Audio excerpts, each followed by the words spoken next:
A most recent event is reported from the village Chakwara in Jaipur state.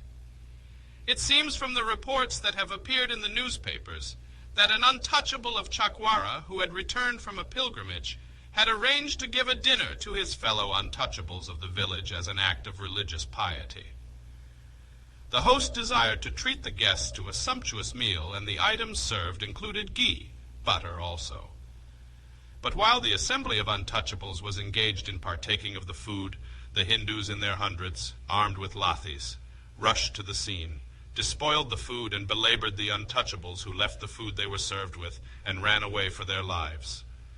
And why was this murderous assault committed on defenseless untouchables?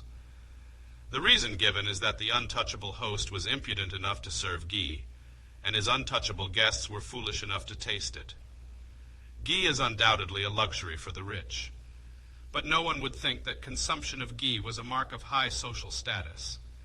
The Hindus of Chakwara thought otherwise, and in righteous indignation avenged themselves for the wrong done to them by the untouchables, who insulted them by treating ghee as an item of their food, which they ought to have known could not be theirs, consistently with the dignity of the Hindus.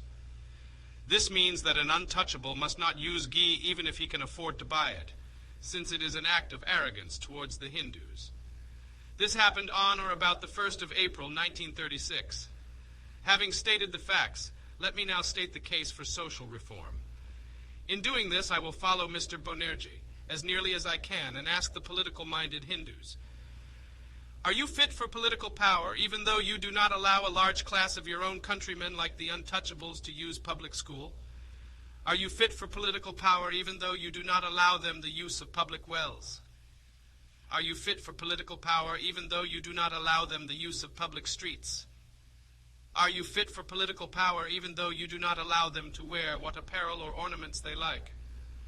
Are you fit for political power even though you do not allow them to eat any food they like?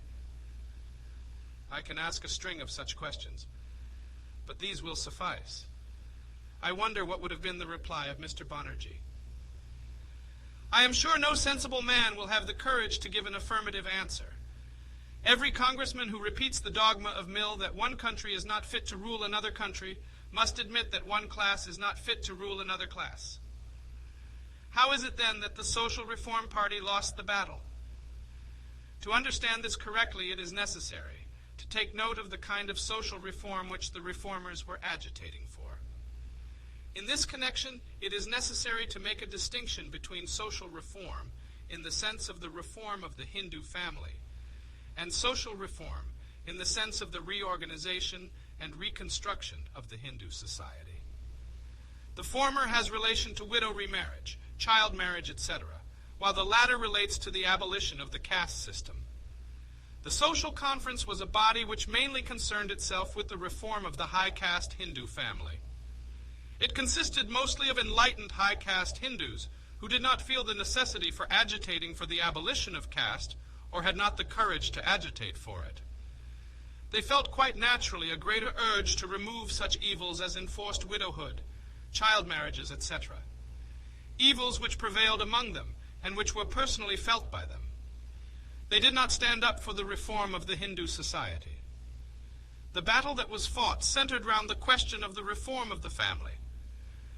It did not relate to the social reform in the sense of the breakup of the caste system. It was never put in issue by the reformers. That is the reason why the Social Reform Party lost. I am aware that this argument cannot alter the fact that political reform did in fact gain precedence over social reform. But the argument has this much value, if not more. It explains why social reformers lost the battle.